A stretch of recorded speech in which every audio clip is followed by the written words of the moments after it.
ಅಧ್ಯಾಯ 22ನೆಯ ದಿನದ ಪಾರಾಯಣ.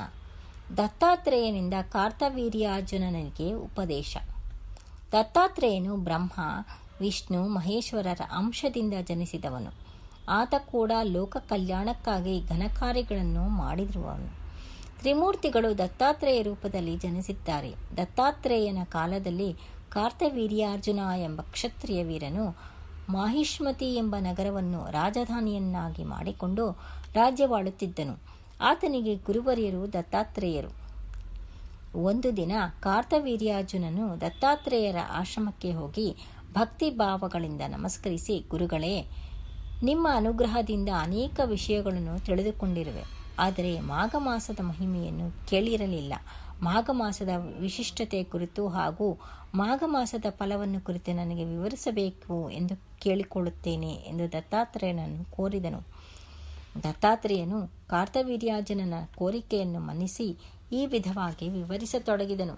ಎಲೆ ಭೂಪಾಲನೆ, ಭರತಖಂಡದಲ್ಲಿರುವ ಪುಣ್ಯ ನದಿಗಳಿಗೆ ಸಮಾನವಾದ ನದಿಗಳು ಪ್ರಪಂಚದಲ್ಲಿ ಬೇರೆಲ್ಲೂ ಇಲ್ಲ. ಈ ನದಿಗಳಲ್ಲಿ ಮುಖ್ಯವಾದದ್ದು 12.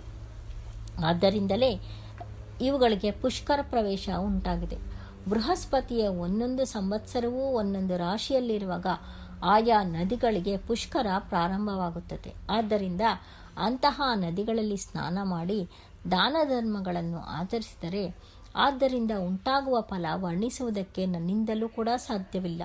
ಅದರಲ್ಲೂ ಮಾಘ ಮಾಸದಲ್ಲಿ ನದಿ ಸ್ನಾನ ಮಾಡಿದರೆ ಉನ್ನತ ಫಲಗಳು ಉಂಟಾಗುವುದೇ ಅಲ್ಲದೆ ಜನ್ಮರಾಹಿತ್ಯ ಉಂಟಾಗುತ್ತದೆ. ಆದ್ದರಿಂದ ಯಾವ ಮಾನವನಾದರೂ ಮಾಘ ಮಾಸದಲ್ಲಿ ನದಿ ಸ್ನಾನ ಮಾಡಿದರೆ ಉನ್ನತ ಫಲಗಳು ಉಂಟಾಗುವುದೂ ಅಲ್ಲದೆ ಜನ್ಮರಾಹಿತ್ಯ ಉಂಟಾಗುತ್ತದೆ. ಯಾವ ಮಾನವನಾದರೂ ಮಾಘ ಮಾಸದಲ್ಲಿ ನದಿ ಸ್ನಾನವನ್ನು ಖಂಡಿತವಾಗಿಯೂ ಮಾಡಬೇಕು.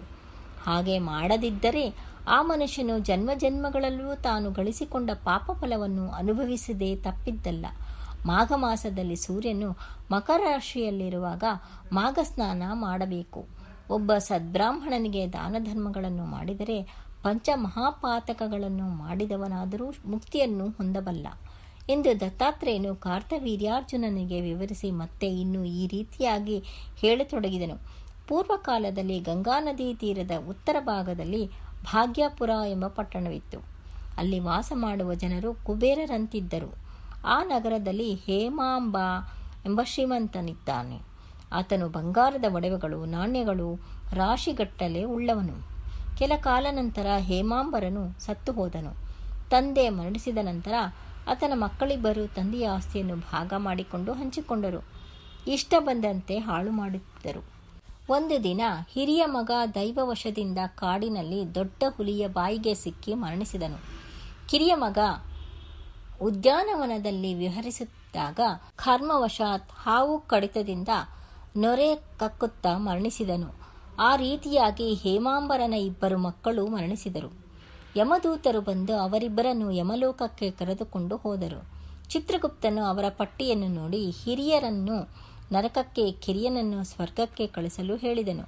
ಆಗ ಕಿರಿಯನು ಚಿತ್ರಗುಪ್ತನೊಂದಿಗೆ, ಅಯ್ಯ, ನಾವಿಬ್ಬರು ಒಂದೇ ತಂದೆಯ ಮಕ್ಕಳು, ಇಬ್ಬರೂ ಒಂದೇ ರೀತಿಯಾಗಿ ಪಾಪಗಳನ್ನು ಮಾಡಿದ್ದೇವೆ. ಆದರೂ ಆತನಿಗೆ ನರಕ, ನನಗೆ ಸ್ವರ್ಗ ಹೇಗೆ ಪ್ರಾಪ್ತಿಯಾಯಿತು ಎಂದು ಕೇಳಿದನು. ಆ ಮಾತಿಗೆ ಚಿತ್ರಗುಪ್ತನು, ಎಲೆ ವೈಶ್ಯಪುತ್ರ, ನೀನು ನಿನ್ನ ವೇಶ್ಯೆಯನ್ನು ಭೇಟಿ ಮಾಡಲು ಪ್ರತಿದಿನವೂ ಆಕೆಯ ಜೊತೆಗೂಡಿ ಗಂಗಾ ನದಿಯನ್ನು ದಾಟಿ ಆಚೆಯ ದಡದಲ್ಲಿ ನಿನ್ನ ಗೆಳೆಯನ ಮನೆಗೆ ಹೋಗಿ ಬರುತ್ತಿದ್ದೆ. ಹಾಗೆಯೇ ಮಾಘ ಮಾಸದಲ್ಲಿಯೂ ಕೂಡ ನದಿಯನ್ನು ದಾಟುತ್ತಿದ್ದಾಗ ಅಲೆಯ ಹನಿಗಳು ನಿನ್ನ ತಲೆಯ ಮೇಲೆ ಬಿದ್ದವು. ನೀನು ಪವಿತ್ರನಾದೆ. ಮತ್ತೊಂದು ವಿಷಯವೇನೆಂದರೆ ನಿನ್ನ ಸ್ನೇಹಿತ ಬ್ರಾಹ್ಮಣ. ಪ್ರತಿನಿತ್ಯ ಬ್ರಾಹ್ಮಣ ದರ್ಶನ ಮಾಡಿದರೆ ಗೋಹತ್ಯಾದಿ ಮಹಾಪಾತಕವೂ ಕೂಡ ನಶಿಸುತ್ತದೆ. ಆದ್ದರಿಂದ ವಿಪ್ರನನ್ನು ನೋಡಿದ್ದರಿಂದ ನಿನಗೆ ಉತ್ತಮ ಫಲವೇ ಉಂಟಾಗಿದೆ. ಅದೂ ಅಲ್ಲದೆ ಆ ಬ್ರಾಹ್ಮಣನು ಜಪಿಸುವ ಗಾಯತ್ರಿ ಮಂತ್ರವನ್ನು ಕೂಡ ನೀನು ಕೇಳಿರುವೆ. ಗಂಗಾ ನದಿಯ ನೀರು ನಿನ್ನ ಶಿರದ ಮೇಲೆ ಬಿದ್ದು ನಿನ್ನ ಪಾಪಗಳು ನಶಿಸಿದ್ದರಿಂದ ಸ್ವರ್ಗಕ್ಕೆ ಕಳಿಸುತ್ತಿದ್ದೇನೆ ಎಂದು ಚಿತ್ರಗುಪ್ತರು ವಿವರಿಸಿದರು. ಆಹಾ, ಏನು ಭಾಗ್ಯ ನನ್ನದು!